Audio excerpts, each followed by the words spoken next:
Do you like bananas? I know I like bananas too.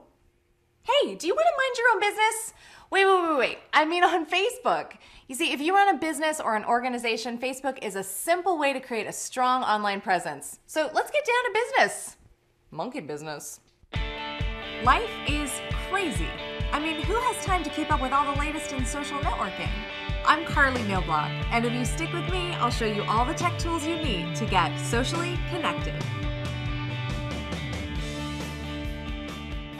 You may already have a Facebook profile, but that doesn't cut it when it comes to representing your business. For that, you need a Facebook page. Here's one I'm bananas about. It's my friend's company, and I'm going to show you how she set up her page. Go to the Create Page link on Facebook, and then you'll be walked through a few simple steps. Choose what kind of business you are, and start to fill in your business profile.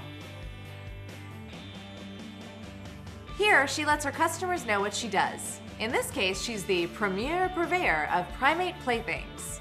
Say that 3 times fast. Your page is only as good as the information you put in it, so don't leave people guessing when it comes to your hours, your location, or even your website. And now, the real showstopper, your graphics. Upload your logo because this is what people will see when you post. It'll also help people remember your brand and make you easily recognizable online. Then choose a cover photo. That's that big image that goes across the top of your page where you can make the biggest impact, so don't monkey around when it comes to choosing one. Except in this case. Facebook recommends this as the ideal dimensions for your cover photo, but if you're not sure how to do that, just make sure the resolution of your image is high enough that it won't look blurry and not so big that it takes forever for your page to load. And while it may look like a billboard, Facebook won't allow you to put ads, website information, or coupons up here. So just stick with a nice welcome to my page kind of thing and move on. Okay, just a few more steps and your page is going to be ready to go. On your personal account, you may be very selective about who can see what, but pages are for businesses, so adjust your settings so that everything is public. For instance, it's a good idea to let people write on your wall so they can engage with you. And you'll want to activate your subscribe option so people can see all your updates in their newsfeed.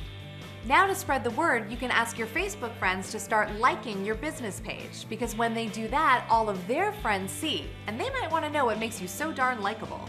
Of course, this is all about drumming up interest in your business, so let your followers know about sales, coupons, or events. Plus, it's a great idea to reward them with exclusive deals.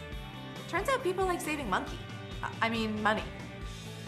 And here's a tip, if you want a specific post to take center stage, click this star under the pencil to expand it to the full width of the page. And if you want to keep it up top, you just use this pin to top option and it'll stay up top for a full week. Lastly, once you're all set up, you can use your admin panel to manage your page. From there, you can check updates, exchange messages, and see who's liked your business. Just remember, it's important not to talk at your customers, but to really engage with them on Facebook. They don't call it a social network for nothing. Speaking of which, make sure you keep the conversation going by liking our eHow Facebook page. And for other Facebook tutorials, check out the rest of the series at eHow Tech. So now that you know how to create a business page on Facebook, it's time to swing into action. Whoa! Bye! It's one fast little monkey.